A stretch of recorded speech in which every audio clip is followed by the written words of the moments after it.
ನಮಸ್ಕಾರ ಎಲ್ಲರಿಗೂ. ಮೊದಲನೇದಾಗಿ ನಾಗು 9 ಭಕ್ತಿ ಸಮಾಚಾರ ಚಾನಲ್ಗೆ ಸ್ವಾಗತ. ಇವತ್ತಿನ ಸಂಚಿಕೆಯಲ್ಲಿ ಮನಿ ಮಂತ್ರ ವಿಷಯದಲ್ಲಿ ನಿಮ್ಮ ಮುಂದೆ ತುಂಬ ಇಂಪಾರ್ಟೆಂಟ್ ಚರ್ಚೆಯನ್ನು ತಂದಿದ್ದೀನಿ. ಅದು ಏನು ಅಂದರೆ ಮನಿ ಮ್ಯಾಗ್ನೆಟ್ ಪಿರಮಿಡ್ ಬಗ್ಗೆ.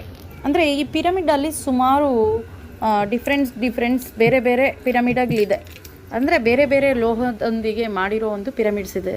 ಅದರಲ್ಲಿ ಎಸ್ಪೆಷಲಿ ಮನಿ ಮ್ಯಾಗ್ನೆಟ್ ಪಿರಮಿಡ್ನ ಯೂಸ್ ಮಾಡೋದ್ರಿಂದ ನಮಗೆ ಪ್ರಯೋಜನಗಳು ಯಾವ ರೀತಿ ಕೆಲಸ ಮಾಡುತ್ತೆ ಅನ್ನೋದು ಇವತ್ತು ಮನಿ ಮಂತ್ರ ವಿಡಿಯೋನಲ್ಲಿ ನಾವಿಲ್ಲಿ ತಿಳ್ಕೊಳ್ಳೋಣ. ವಾಸ್ತು ಪ್ರಕಾರ ಹಣದ ಮ್ಯಾಗ್ನೆಟ್ ಪಿರಮಿಡ್ ಅನ್ನು ಬಳಸಲು ಅಂದರೆ ಅದನ್ನು ಸಂಪತ್ತಿನ ಮೂಲೆಯಲ್ಲಿ ಅಂದರೆ ಆಗ್ನೇಯ ದಿಕ್ಕಿನಲ್ಲಿ, ಉತ್ತರ ಮೂಲೆಯಲ್ಲಿ ಅಥವಾ ಕಚೇರಿ ಅಂದರೆ ನಿಮ್ಮ ಆಫೀಸ್ಗಳಲ್ಲಿ ಡೆಸ್ಕ್ ಮೇಲೆ, ಟೇಬಲ್ ಮೇಲೆ ಇಡಬಹುದು, ಅಥವಾ ನಗದು ಪೆಟ್ಟಿಗೆ ಮೇಲೆ ಅಂದರೆ ನಾವು ಹಣ ಇಡ್ತೀವಲ್ಲ ಆ ಜಾಗದ ಮೇಲೆ ಬೇಕಿದ್ರೂ ಇಟ್ಕೋಬಹುದು. ಇದರಿಂದ ಸಮೃದ್ಧಿ ಮತ್ತು ಸಕಾರಾತ್ಮಕ ಶಕ್ತಿ ಆಕರ್ಷಿಸುತ್ತದೆ.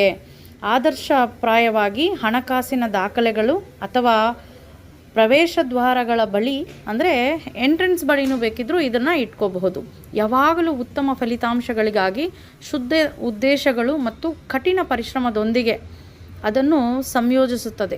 ಪಿರಮಿಡ್ ನಕಾರಾತ್ಮಕ ಶಕ್ತಿಯನ್ನು ಹೀರಿಕೊಳ್ಳುವ ಮೂಲಕ ಸಮೃದ್ಧಿಗೆ ಜಾಗವನ್ನು ಸೃಷ್ಟಿಸುವ ಮೂಲಕ ಸಹಾಯ ಮಾಡುತ್ತದೆ. ನಮಗೆ ಈ ಪಿರಮಿಡ್ ಇಡೋದ್ರಿಂದ ಹಣಕಾಸು ಅಟ್ರ್ಯಾಕ್ಟ್ ಮಾಡೋದಲ್ಲದೆ ನೆಗೆಟಿವ್ ಎನರ್ಜಿ ಕೂಡ ಇದು ಹೀಳ್ಕೊಳ್ಳುತ್ತೆ. ಹೀಲಿಂಗ್ ಪವರ್ ಇದೆ ಇದಕ್ಕೆ. ಪ್ರಮುಖ ನಿಯೋಜನೆ ಪ್ರದೇಶಗಳು ಅಂದರೆ ಎಲ್ಲೆಲ್ಲಿ ಇಡಬೇಕು ಅನ್ನೋದು ನಾನಿಲ್ಲಿ ಸೂಕ್ಷ್ಮವಾಗಿ ಹೇಳ್ತೀನಿ ನಿಮಗೆ. ಆಗ್ನೇಯ ಮೂಲದಲ್ಲಿಟ್ಟರೆ ಸಂಪತ್ತು ವಲಯ ಅಂದರೆ ಮನಿ ಫ್ಲೋ, ಯಾವಾಗಲೂ ಫೆಂಗ್ಶುಯ್ ವಿಧಾನದಲ್ಲಿ ಮನಿ ಫ್ಲೋ ಅನ್ನೋದು ಯಾವಾಗಲೂ ಇರುತ್ತೆ. ಫೆಂಗ್ಶುಯ್ ವಾಸ್ತುದಲ್ಲಿ ಸಂಪತ್ತು ಮತ್ತು ಸಮೃದ್ಧಿಯನ್ನು ಆಕರ್ಷಿಸುವ ಪ್ರಾಥಮಿಕ ಸ್ಥಳ ಇದಾಗಿದೆ ಆಗ್ನೇಯ ಮೂಲ. ಉತ್ತರ ದಿಕ್ಕು ಕುಬೇರ ಸ್ಥಾನ ಅಂತಲೇ ಹೆಸರುವಾಸಿಯಾಗಿರೋದು. ಸಂಪತ್ತಿನ ದೇವರು ಅಧಿಪತಿ ಕುಬೇರ ವಾಸಸ್ಥಾನವೆಂದು ಪರಿಗಣಿಸಲಾಗಿದೆ. ಅದನ್ನು ಉತ್ತರದಲ್ಲಿ ಅಥವಾ ಮಂದಿರದ ಬಳಿ ಪ್ರಾರ್ಥನಾ ಪ್ರದೇಶ ಅಂದರೆ ನಮ್ಮ ದೇವರು ಇಡ್ತೀವಲ್ಲ ಅಲ್ಲಿ ಬೇಕಿದ್ರೂ ಇಟ್ಕೋಬಹುದು.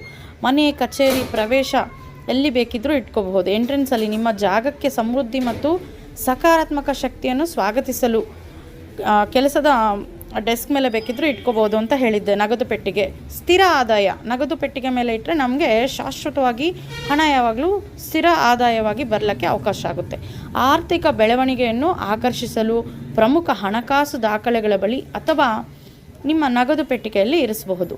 ಇದನ್ನು ಹೇಗೆ ಬಳಸುವುದು ಅಂದರೆ ಉದ್ದೇಶಗಳನ್ನು ಹೊಂದಿಸಿ ಸ್ಪಷ್ಟ ಸಕಾರಾತ್ಮಕ ಉದ್ದೇಶಗಳೊಂದಿಗೆ ನಿಮ್ಮ ಹಣಕಾಸಿನ ಗುರಿಗಳ ಮೇಲೆ ಕೇಂದ್ರೀಕರಿಸಬೇಕು. ಅಂದರೆ ನನಗೆ ಯಾವಾಗಲೂ ಹಣನ ನಾನು ಯಥೇಚ್ಛವಾಗಿ ಆಕರ್ಷಿಸುವ ಕೆಪಾಸಿಟಿ ನನಗಿದೆ, ಹಣ ಯಾವಾಗಲೂ ನನ್ನ ಹತ್ರ ನಿರಂತರವಾಗಿ ಬರೋದಕ್ಕೆ ನನ್ನ ಬಳಿ ಪಾಸಿಟಿವ್ ಎನರ್ಜಿ ಇದೆ ಅಂತ ನಾವು ಸಂಕಲ್ಪ ಮಾಡಿಕೊಂಡು ಮನಿ ಮ್ಯಾನಿಫೆಸ್ಟೇಷನ್ ಮಾಡಿಕೊಂಡು ಈ ಒಂದು ಸಂಕಲ್ಪವನ್ನು ಹೇಳ್ಕೊತ ಈ ಪಿರಮಿಡ್ನ ಸ್ಥಾಪನೆ ಮಾಡಬೇಕು.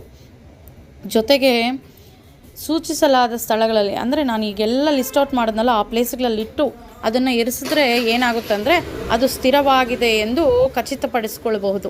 ನಮಗೆ ರೀಚಾರ್ಜ್ ಪೈರೇಟ್ ಬಳಸುತ್ತದೆ. ಅಂದರೆ ಇದರಲ್ಲಿ ಪೈರೇಟ್ ಇರುತ್ತಲ್ವ, ಇದು ರೀಚಾರ್ಜ್ ಅಂದರೆ ಅಗತ್ಯವಿದ್ದಾಗ ಅದರ ಶಕ್ತಿಯನ್ನು ರೀಚಾರ್ಜ್ ಮಾಡಲು ಅದನ್ನು ಒಂದು ಈ ಸೆಲೆನೈಟ್ ಪ್ಲೇಟ್ ಅಂತ ಬರುತ್ತೆ ಅದರಲ್ಲಿ ಇರಿಸ್ಬೋದು. ಅಥವಾ ಇದನ್ನು ಕ್ಲೀನ್ ಮಾಡಿ ಪ್ಲೇಸ್ ಮಾಡೋ ವಿಧಾನ ನಾನು ಇದಕ್ಕೆ ಮೊದಲಿನ ವೀಡಿಯೋಗಳಲ್ಲೇ ಹೇಳಿದ್ದೀನಿ. ಅಂದರೆ ಯಾವುದೇ ಒಂದು ಆಬ್ಜೆಕ್ಟ್ ಆದರೂ ಕ್ಲೀನ್ ಮಾಡೋ ವಿಧಾನ ಒಂದೇ.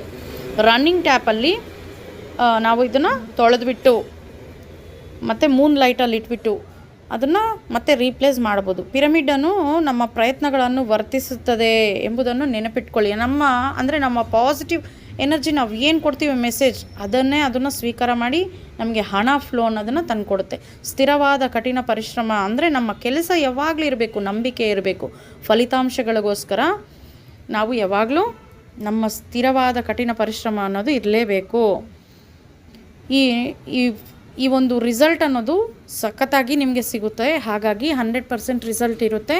ಯಾವುದೇ ಒಂದು ನೆಗ್ಲಿಜೆನ್ಸಿ ಬೇಡ, ನೆಗೆಟಿವ್ ಥಾಟ್ಸ್ ಬೇಡ. ಇಂಥ ಒಂದು ಆಬ್ಜೆಕ್ಟನ್ನು ಪ್ಲೇಸ್ ಮಾಡೋವಾಗ ಎಲ್ಲಿ ಇಡಬೇಕು ಅನ್ನೋದು ಪ್ಲೇಸ್ನ ಚೂಸ್ ಮಾಡ್ಕೊಬೇಕು. ಪರ್ಟಿಕ್ಯುಲರ್ ಆಗಿ ನಾನು ಹೇಳಿರೋ ವಿಧಾನ ಫಾಲೋ ಮಾಡಿ.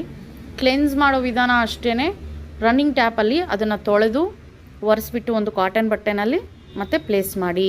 108 ಬಾರಿ ಲಕ್ಷ್ಮೀ ಮಂತ್ರ ಬೇಕಿದ್ದರೂ ಹೇಳ್ಕೋಬಹುದು, ಕುಬೇರ ಲಕ್ಷ್ಮೀ ಮಂತ್ರ ಬೇಕಿದ್ದರೂ ಹೇಳ್ಕೋಬಹುದು. ಅದನ್ನು ಈ ಮಂತ್ರ ಎಲ್ಲ ಹೇಳಿದ್ಮೇಲೆ ಒಂದು ನೈಟ್ ಮೂನ್ ಲೈಟ್ಗೆ ಡಿಸ್ಪ್ಲೇ ಮಾಡಿ ತದನಂತರ ನೀವು ರೀಪ್ಲೇಸನ್ನು ಮಾಡಬೇಕಾಗುತ್ತೆ.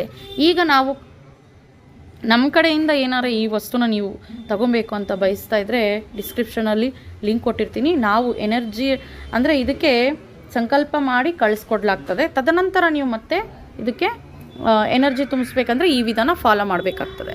Okay, thank you for watching. ಈ ವಿಡಿಯೋನ 4 ಜನಕ್ಕೆ ಶೇರ್ ಮಾಡೋದಂತೂ ಮರೆಯೋಕ್ಕೆ ಹೋಗಬೇಡಿ. ಯಾಕಂದರೆ ಹಣದ ಕೊರತೆಯಿಂದ ಸುಮಾರು ಜನ ಕಾದು ನೋಡ್ತಾ ಇರ್ತಾರೆ. ಅಂದರೆ ನಮಗೆ ಹಣ ಯಾವಾಗ ಬರುತ್ತೆ, ಯಾವ ವಿಧದಲ್ಲಿ ಬರುತ್ತೆ ಅಂತ ಯೋಚನೆ ಮಾಡ್ತಾ ಚಿಂತೆ ಮಾಡ್ತಾ ಇರ್ತಾರೆ. ಚಿಂತೆ ಬಿಟ್ಬಿಡಿ, ಪಾಸಿಟಿವ್ ಥಾಟ್ಸ್ನ ರಿಲೀಸ್ ಮಾಡಿ. ಎಲ್ಲಿಂದ ಬೇಕಿದ್ರೂ ಬರಬಹುದು ಹಣ ಅನ್ನೋದು. ನಮಗೆ ಯಥೇಚ್ಛವಾಗಿ ಹಣ ಸಂಪತ್ತು ಅನ್ನೋದು ಬರ್ತಾ ಇರುತ್ತೆ. ಅದಕ್ಕೆಲ್ಲ ಈ ಒಂದು ಆಬ್ಜೆಕ್ಟ್ಸ್ ಸಹ ನಮಗೆ ಸಹಾಯ ಮಾಡ್ತದೆ. ಅದಕ್ಕೆ ಥ್ಯಾಂಕ್ ಯು ಹೇಳಿ. ಪಿರಮಿಡ್ಗೂ ಸಹ ಥ್ಯಾಂಕ್ ಯು ಹೇಳ್ತಾ, ನೀವೇನು ಆಬ್ಜೆಕ್ಟ್ನ ಬಳಸ್ತಾ ಇದ್ದೀರಾ ಅದಕ್ಕೂ ಸಹ ಥ್ಯಾಂಕ್ ಯು ಹೇಳ್ತಾ ನೀವು ಹಣವನ್ನು ಯಾವಾಗಲೂ ಅಂಟ್ಕೊಂಡಿರಬೇಕಾಗ್ತದೆ. ಬೇಕಾಗಿರೋದಿಷ್ಟೇ, ಹಣಕ್ಕೆ ನಾವು ಯಾವಾಗಲೂ ಹೊಂದಾಣಿಕೆ ಮಾಡಿಕೊಂಡು, ಅಂದರೆ ಯಾವಾಗಲೂ ಅದನ್ನು ಒಂದು ನಮ್ಮ ವ್ಯಾಲೆಟ್ನ ಹೇಗೆ ಕ್ಯಾರಿ ಮಾಡ್ತೀವಿ ಅದೇ ರೀತಿ ಹಣಕ್ಕೆ ನಾವು ಅಂಟ್ಕೊಂಡಿರಬೇಕು. ಸೊ ಹಾಗಾಗಿ ಹಣದ ವಿಷಯದಲ್ಲಿ ಜೋಪಾನ ಎಷ್ಟು ಇಂಪಾರ್ಟೆಂಟೋ ಅದನ್ನು ಯಾವಾಗಲೂ ಅಂಟ್ಕೊಂಡಿರೋದು ಸಹ ಅಷ್ಟೇ ಇಂಪಾರ್ಟೆಂಟ್. ಅದರ ಆಲೋಚನೆಗಳಲ್ಲಿ, ನಮ್ಮ ಇನ್ನರ್ ಮೈಂಡಲ್ಲಿ ಥಾಟ್ಸ್ನ ರಿಲೀಸ್ ಮಾಡೋದು, ವಿಜುವಲೈಸೇಷನ್ ಮಾಡ್ಕೊಳ್ಳೋದು, ಅಟ್ರ್ಯಾಕ್ಟ್ ಮಾಡೋದು, ಮಸ್ಟ್ ಆ್ಯಂಡ್ ಶುಡ್ ಹಣಕ್ಕೆ ಸಂಬಂಧಪಟ್ಟಿರೋ, ಹಣ ಸಂಪತ್ತಕ್ಕೆ ಸಂಬಂಧಪಟ್ಟಿರೋ ವಸ್ತುಗಳನ್ನು ರೀಪ್ಲೇಸ್ ಮಾಡೋದಾಗಲಿ, ಅದರ ಒಂದು ಅಂದರೆ ಈ ಹಣಕ್ಕೆ ಸಂಬಂಧಪಟ್ಟಿರೋ ಸಬ್ಜೆಕ್ಟ್ನ ನಾವು ಯಾವಾಗಲೂ ತಿಳ್ಕೊಳ್ಳೋದು ತುಂಬ ಇಂಪಾರ್ಟೆಂಟ್. ಆವಾಗಲೇ ನಾವು ಈ ಮನಿ ಮಂತ್ರಸ್ ಕಾನ್ಸೆಪ್ಟ್ಗೆ ಯಾವಾಗಲೂ ಅಂಟ್ಕೊಂಡಿರ್ತೀವಿ. ಹಣ ಅನ್ನೋದು ಯಾವಾಗಲೂ ನಮಗೆ ಬರ್ತಾ ಇರೋದಕ್ಕೆ ಅವಕಾಶ ಆಗುತ್ತೆ. Thank you for watching.